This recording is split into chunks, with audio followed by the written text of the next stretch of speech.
బంగాళాఖాతంలోని అల్పపీడనం క్రమంగా బలపడుతూ తీవ్ర వాయుగుండంగా మారి ఇగో మొంతాగా దూసుకొస్తుందట తుఫాను. ఇప్పటికే రైతన్నలు ఇక మరి జాగ్రత్త పడవచ్చు. వాతావరణ శాఖ వాళ్ళు నిన్నటిసంది లొటి మీద కాకి లెక్క మొరో మొత్తుకొని చెప్తుర్రు. ఇక అధికారులు డప్పు కొట్టి చెప్తుర్రు. సోషల్ మీడియాలో మూత మోగిస్తుర్రు. పైలం ఒయ్యకూరి పైలం కళ్ళాలల్లా మార్కెట్లల్లా ఒడ్ల రాసులు ఉంటే జాగ్రత్తగా టార్పాలిన్ వేసుకొని మంచిగా కాపాడుకోరి, కప్పుకోరి. బలమైన గాలులు కూడా వస్తున్నాయి. గాలికి పట్టాలు లేచిపోగాల కనిపెట్టుకొని రాళ్ళు బరువులు పెట్టుకోరి అని చెప్తుంది. ఇటు సర్కారు చెప్తుంది, అటు వాతావరణ శాఖ వాళ్ళు చెప్తున్నారు. ఇక మరి ఏం ప్రళయమో ఈ ప్రళయం చల్లకుండా మానవుడు చేసిన పాపాలకు గిసవని ప్రళయాలు వస్తున్నాయి.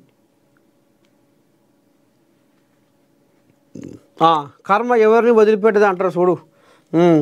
అడవులను నరికేసిరి, పెద్ద పెద్ద గుట్టలను మింగేసిరి, చెట్టు చేమ అంతా ఏడి కాడికి పగ్గం పాడు చేసి బూడిద చేసిరి. మైనింగ్ పేర అందిన కాడికి దోసుక బుక్కిరి. ఇక ప్రకృతి ఏడ నిమ్మలం ఉంటుంది. దానికి కడుపు పొగ పెడితే నీకెంత బాధ ఉంటుంది. ఇక ఇప్పుడు గదే భూతల్లికి ప్రకృతి కూడా ఆ రకంగా మోసాలు, కుట్రలు, కుతంత్రాలు జరుగుతున్నాయి కాబట్టి గిసవంటి కథలు నడుస్తున్నాయి. ఇదంతా ఇప్పుడు పాపం సామాన్య రైతులు సర్వనాశనం అయిపోతున్నారు. ఎవడో చేసిన పాపానికి పాపం రైతులందరూ ఆగానికి వచ్చింది కథ వాళ్ళ బతుకు. రైతులకు నష్టం జరగకుండా చూడుర్రి. తుఫాన్ నేపథ్యంలో సీఎం రేవంత్ సమీక్ష. తెలంగాణకు వర్ష సూచన దృష్ట్యా రైతులకు నష్టం కలగకుండా పంటలు కొనుగోలు చేయాలని సీఎం రేవంత్ రెడ్డి ఆదేశించారు. ధాన్యం, పత్తి, మొక్కజొన్న కొనుగోళ్లపై అప్రమత్తంగా ఉండాలన్నారు.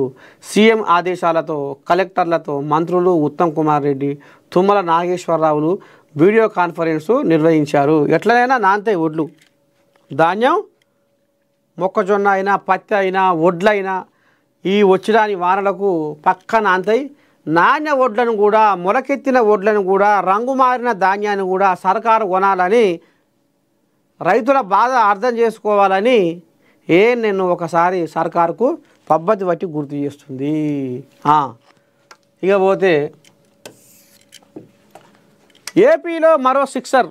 కొత్తగా 6 జిల్లాల పునర్విభజనపై నేడు సీఎంతో క్యాబినెట్ సబ్ కమిటీ భేటీ.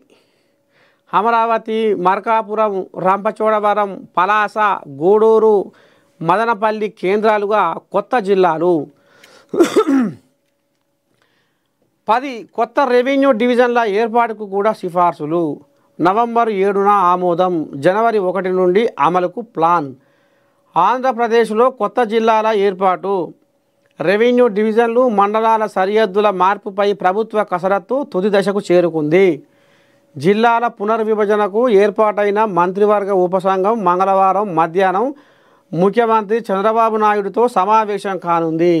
రాష్ట్ర వ్యాప్తంగా వచ్చిన వినతులు, ప్రతిపాదనలపై ముఖ్యమంత్రితో చర్చించి ఆయన సూచనల మేరకు తుది నివేదికను రూపొందించనుంది. ఈ నివేదికను నవంబర్ 7న జరిగే మంత్రివర్గ సమావేశంలో ఆమోదించే అవకాశాలు ఉన్నాయి. ఏపీ మరో సిక్సర్. కొత్తగా 6 జిల్లాలు పురుడు పోసుకోబోతున్నాయట. అమరావతి, మార్కాపురము, రంపచోడవరం, పలాస, గూడూరు, మదనపల్లి 6 జిల్లాలుగా మారబోతున్నాయట. ఇక వాటి రూపురేఖలే మారబోతాయట. చూడాలి మరి రేపు ఏం జరుగుతుందో.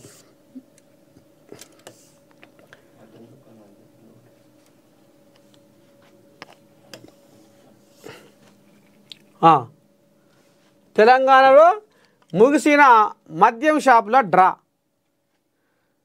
రాష్ట్ర వ్యాప్తంగా 2620 షాపులకు డ్రా. వైన్స్ టెండర్లలో సంగారెడ్డి యువకుడి హ్యాట్రిక్. ఖజానాకు కాసుల గలగల.